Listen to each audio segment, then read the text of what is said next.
დღეს ასევე არის ხსენება წმინდა მარკო ზეფესელისა. ეს ტაძარი თქვენ იცით რომ მის სახელზე არის აშენებული, აგებული. ეს ერთ-ერთი გამორჩეული წმინდანია. ჩვენ ახლა მისი ცხოვრებაზე არაერთხელ გვისაუბრია, წაგვიკითხავს, მოგვისმენია.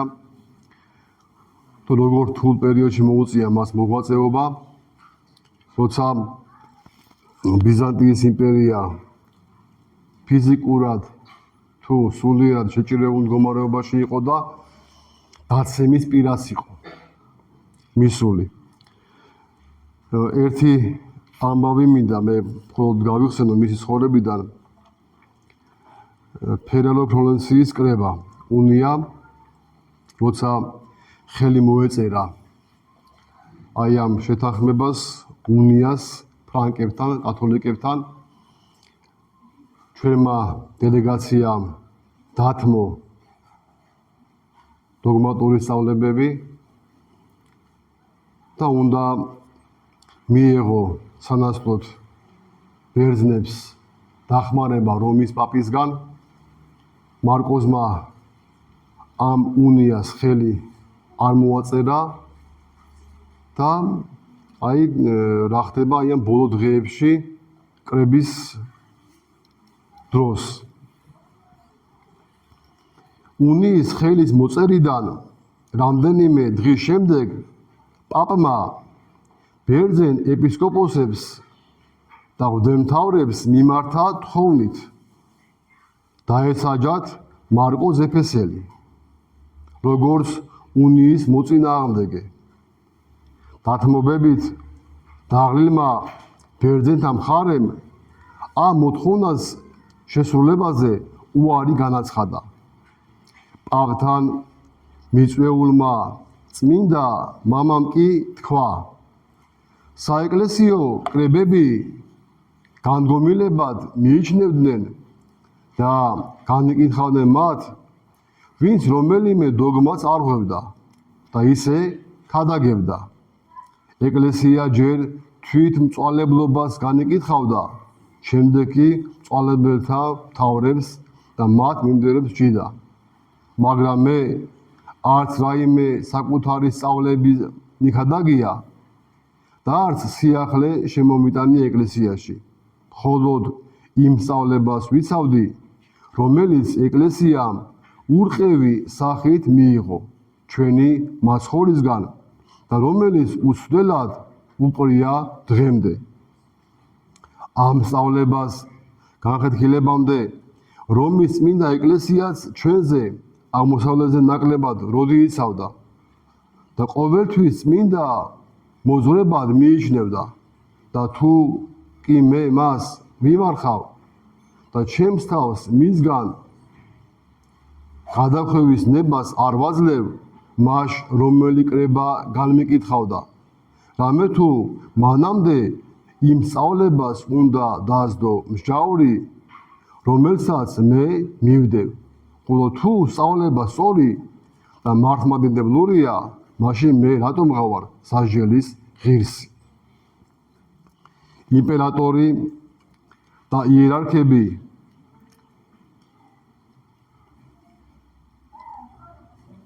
უკან დაბრუნდნენ. უნიის თანამედროვე ბერძენი ისტორიკოსი დუკა ასე გვიხატავს კონსტანტინოპოლის მოსახლეობასთან მათ შეხვედრის სურათს. როგორც კი გემიდან გადმოსდნენ, მათ მაშინვე კითხეს, როგორ არის კრების საქმე? ხალხი ეკითხება, გავიმარჯვეთ? ისინი კი პასუხობენ, იერარქები, გავყიდეთ ჩვენი სარწმუნოება, მართლმორწმუნეობა უღმრთობაზე გავცვალეთ. ასე ამბობდნენ ანტონ ჰერაკლიელი და სხვები. ხალხი ეკითხებოდა, რატომ მოაწერეთ ხელი? ფრანკების შიშით იყო პასუხი. განა ფრანკები გამათრახებდნენ, საპრობილეში გამწვევდნენ? არა, დაე მოყვეთონ მარჯვენა, რომლითაც ხელი მოვაწერეთ, ამოგვაზრონ ენა, რომლითაც ვაღიარეთ. აი მთელმა დელეგაციამ მართლმადიდებელთა რამოდენიმეს გამოკლებით, მათ შორის მაკოც ეფესელის გამოკლებით, ხელი მოაწერეს უნიას. ერთობას კათოლიკებთან რწმენის დათმენის საფუძველზე. ერთობა, რა თქმა უნდა, ჩვენ ყველას გვიხარია, სადაც ერთობა იქ ქრისტეა, მაგრამ ერთობა არის მართლრწმენაში. თუ ვინმეს უპრია არასწორი რწმენა, მან ჯერ უნდა ეს რწმენა შეაჩვენოს, მოტრიალდეს და მერე ბუნებრივია ჩვენ გვექნება ერთობა მათთან. და აი მთელი ამქრა დელეგაცია კათოლიკების ძალმომრეობით, დაშინებით, შანტაჟით, ფსიქოლოგიური ზეწოლით, ბულინგით, ეხლა ეს ტერმინი ხო გავრცელებულია. დააშინეს და ხელი მოაწერეს ჩვენებმა აი ამ უნიას. როცა აი ამ ამბებს კითხულობ და იხსენებ პაპების და კათოლიკების შემოსევებს ეკლესიაზე. დღემდე თუ როგორ ვნებდა აი კათოლიკური მოძღვრება, სწავლება, იერარქია, პაპები მართლრწმენას. რამდენი დევნა, რამდენი შევიწროება, რამდენი აოხრება გადაიტანა ეკლესია მათი ხელიდან. ეს ათონისთაზე იქნებოდა, იერუსალიმში იქნებოდა, ჩვენს ქვეყანაში იქნებოდა, თუ სხვადასხვა ქვეყნებში. ძალმომრეობით, დაშინებით, შანტაჟით, პირდაპირ ჩახოცვით ბერებისა და თქვენ გახსოვთ ათონისთაზე მათი შეჭრა ლათინებისა როგორ დასრულდა, მთელი ათონისთა აოხრეს და ივერთა მონასტერში ისინი შეიჭრნენ და მონასტერი დაარბიეს. ქართველი ბერები მონასტრისავე გემზე აიყვანეს 300 კაცი დაახლოებით და შუა ზღვაში გემი ჩაძირეს. ახალგაზრდები წაიყვანეს და რომში იუდეველებს მიყიდეს. განაცხებს იუდეველებს დაცინვისთვის. და როცა შენახლა ეს ისტორიები გახსენდება და მე ხედავ აი აქედან მოყოლებული ჩვენი სამების აზრის გუნდს, რომელიც ჩადის რომის პაპთან, შედის იქ სიქსტეს კაპელაში, ერთად კათოლიკური პონტიფიკალური თუ რაღაცა გუნდი და ჩვენი გუნდი გალობს ერთად შეხმატკბილებული. თითქოს ჩვენ გვაქვს საერთო რწმენა, ერთი ისტორია, ერთი წარსული, ერთი მომავალი თითქოს. მერე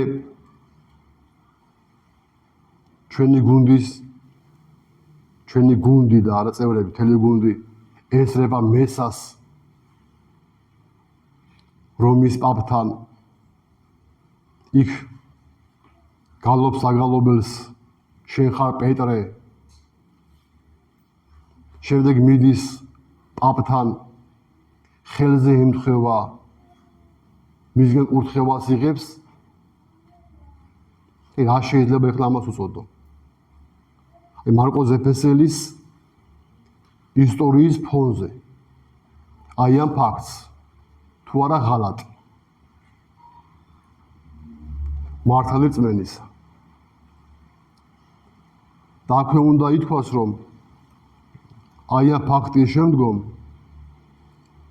ათეულმა სამღვდელო პირმა 30 არ მახსოვს 40 კაცმა შეადგინა ერთობლივი წერილი წმინდა სინოდის მიმართ, რომ ამ ფაქტს მოჰყოლოდა შეფასება ეკლესიის მხრიდან.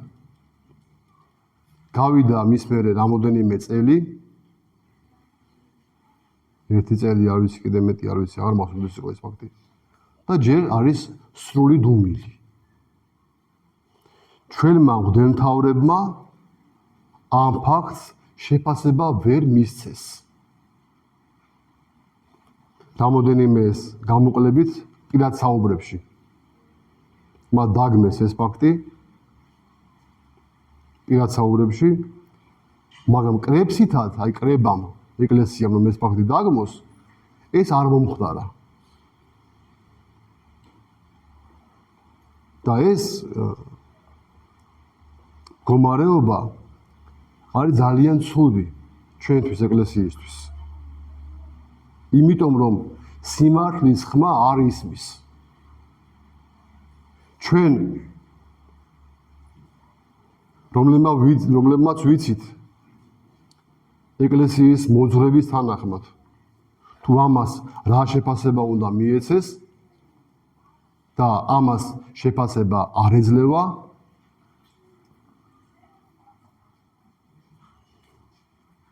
წაყრუების პოლიტიკით თუ არ ვიცი მე რა უწოდო ამას, არის ძალიან შემაშფოთებელი. საეკლესიო სამართლით ამ გუნდმა უნდა შეინამოს თავისი საქციელი, უნდა დაგმოს მან ეს ქმედება,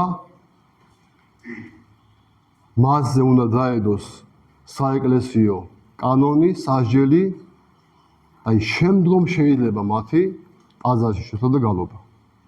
ისე არა. მაგრამ ეს გუნდი დღემდე სამების ტაძარში დაფასებულია, მოდი ადამიანური აგებით ვიზახე მე ახლა მას, დაფასებული რა. და მსახურებას ასრულებს და ატარებს. რაც არის უხეში დარღვევა, მათი გალობა საეკლესიო წესებისა. აი წმინდა მარკოზი ამის დამცველი იყო. ერთმა ადამიანმა, მისმა ერთმა სწორმა ნაბიჯმა დაიცვა ეკლესია დაცემისგან. როცა პაპამ ითხოვა, რომ ენახათ ხელმოწერები ჩვენი მხრიდან, აი იყო თუ არა მასში მარკოვის ხელმოწერა და ნახეს რომ მას ხელი არ მოუწერია, მან თქვა, ესე იგი უნია ვერ შედგა. რატო? ერთმა კაცმა თავის თავზე აიღო ეკლესიის ეწმინდის დაცვა. და საცა ეპისკოპოსი იქ არის ეკლესია. და მან გადაარჩინა ეკლესია დაცემისგან. აი ჩვენ დღეს ამ წმინდანის სცენებას აღვნიშნავთ. ეხლა ამ საუკუნეში პირიქით შენ თუ ეკლესიის მოძღვრებას იცავ, გონი პირიქით ხდები დაჟის ობიექტი. აი კიპროსზე ერთ მღვდელმთავარს შეუჩერეს ემსახურება. ერთი მიზეზი იყო ის, რომ ის შერეულ ქორწინებას არ აღასრულებდა. თუ მოდიოდა თქვათ ერთი ადამიანი მართლმადიდებელი, მეორე თქვათ კათოლიკი, ან მუსულმანი, ან პროტესტანტის, ჯვარს არ წერდა. ამბობდა, რომ ჯერ შეინანე შენი ცდომილება, მოინათლე და მერე ჩემი თავი გენაცვალოს. ჯვარს დაგწერ. ამის გამო და მსგავსი ქმედებების გამო ამ კაცს მღვდელმთავრობა დაატოვებიათ. ის აღარ მსახურობს, ვეღარ მსახურობს. კი არის სინოდის წევრი, იქაური ეკლესიისა, მაგრამ მას მსახურება შეუჩერდა. მან არ აღიარა უკრაინის სქიზმა, ის იყო დამცველი საეკლესიო წესებისა, ის არ წერდა ჯვარს შერეულ წყვილებს, არ აღიარებდა ვითომ დიდი და ვითომ წმინდა კრეტის კანონებს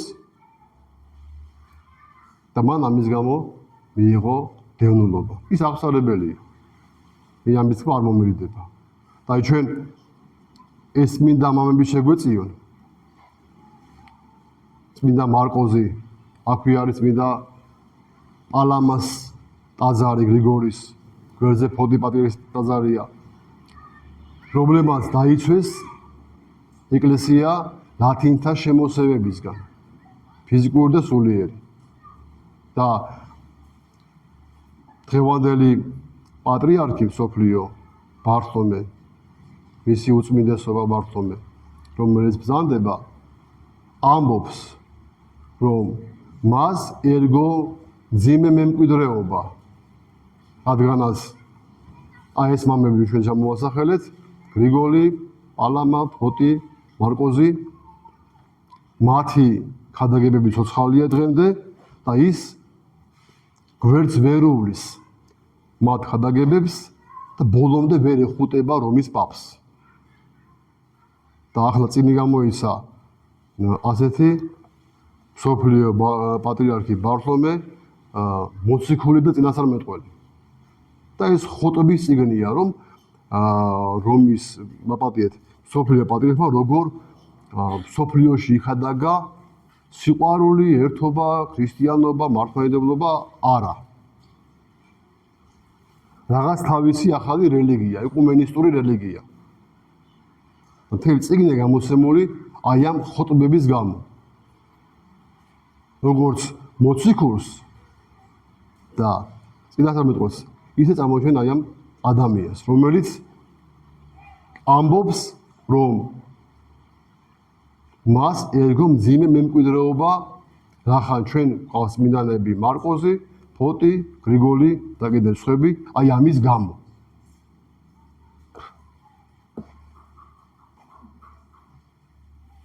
მართლმადიდებელი მღვდელმთავარი ამას როგორ შეიძლება ამბობდეს? ალბათ საჭირო იქნება მართლაც რომ კრება მოეწყოს და მისი საქმეები კრებამ განიხილოს. გილოცავთ წმინდა მარკოზ ეფესელის სენების დღეს მისი ლოცვები შეგვეციოს. ეს ტაძარი მის სახელზე არის აგებული და მინდა რამოდენიმე მისი სასწაული წაიკითხოთ. ეს წმინდანი სასწაულთ მოქმედია, ახლა ჩვენ მისი ამბები არ ვიცით კარგად. ცნობილია რა ჩვენს, მაგრამ რამოდენიმე სასწაული ცნობილია და ერთ-ერთს მინდა რომ წაიკითხოთ. ათენის გარეუბანში წმინდა მარკოზის სახელობის ტაძრის აშენებისას ფული გამოილია და მშენებლობის გაჩერების საეშროება შეიქმნა. ტაძრის მღვდელი ძალიან ნერვიულობდა. წმინდა მარკოზს შეწევნა სთხოვა. წმინდანი გამოეცხადა მღვდელს და უთხრა, რომ მეორე დღეს ერთი კაცი მოვიდოდა და მშენებლობისთვის ფულს მოუტანდა. კონკრეტული თანხაც დაასახელა. მართლაც მეორე დღეს მოვიდა უცნობი, რომელმაც განაცხადა ძილში გამომეცხადა ბერი, რომელიც მარკოზ ევგენიკოსად გამეცნო და მთხოვა ქვემო პაციაში ჩემი სახლის აშენებაში ფულით დამეხმარეო. კაცმა ჯიბიდან სწორედ ის თანხა ამოიღო, რომელიც წმინდანმა დაუსახელა წინა საღამოს. ტაძრის მშენებლობა გაგრძელდა. აი მსგავსი ამბავი ახაც მოხდა ჩვენთან ტაძარში. მინდა თქვა აუცილებლად, როცა ჩვენ ტაძარი მივაშენეთ, გაფართოვდა ეს გვერდზე საყდრები და უკანა მხარე. გაითხარა საძირკველი და რაღაც რკინის ფული აღარ გქონდა. და მოვიდა ერთი მუშაობთ ამ დროს გარეთ და მოვიდა ერთი ადამიანი, შემოვიდა სანთლები დაანთოს და ამოდავითი შეყვა ტაძარში და ამოიღო ჯიბიდან 710 ლარი. და იონე მამო ეს 700 ლარი თქვენ შენებლობაზე 10 ლარი მე გზაში წავალ ჩემს სახლში. და წავიდა. ზუსტად 700 ლარი გვეყავდა არმატურის საყრდენად. ზუსტად. ვინ იყო, რა ერქვა, ვინ გამოვაგზავნა, საწავიდა. მის მერე ეს კაცი არ გამოჩენილა. მსგავსი ამბავი აღაც მოხდა. და კიდე ერთი საოცარი სასწაული წმინდა მარკოზ ეფესელისა 2005 წელს ერთი 20 წლის ყმაწვილი სახელად გიორგი რომელიღაც იშვიათი დაავადებით იტანჯებოდა. ოპერაციის შემთხვევაში შესაძლოა მთელი სიცოცხლე დავრდომილი დარჩენილიყო. დედამისი ღმერთს შვილის განკურნებას შესთხოვდა. ამ დროს ქალს დამდაურეკა და უთხრა, რომ მას ვიღაც მონაზონი მარკოს ევგენიკოსად წარმოუდგა და უთხრა, გადაეცით ყმაწვილის დედას, ნუ დარდობთ, გიორგის ოპერაციას მე გავუკეთებ. მართლაც მეორე დღეს ოპერაცია სირთულის მიუხედავად წარმატებით ჩატარდა. ოპერაციის დროს ექიმებს შორის გამოჩნდა ექიმი მონაზონი, რომელმაც თქვა, რომ ოჯახის მეგობარია და მარკოზი ჰქვია. განსაკუთრებით რთულ მომენტებში ის ექიმებს მიუთითებდა, როგორ ემოქმედათ. ყმაწვილი განიკურნა და დედასთან ერთად ტაძარში მივიდა სამადლებლად. 2005 წელს მოხდა ეს ამბავი. აი სულ ახლახანს. და ესე მრავალი სასწაულები მის მიერ აღსრულებული და ჩვენთვის მეუხება აი ამ წმინდანის ღმერთმა დაგლოცოთ, გილოცავთ ამ დიდი წმინდანის სენების დღეს. მისი ლოცვებით ღმერთმა ჩვენს ყველას ვიშველოს. ამინ. ღმერთმა დაგლოცოთ და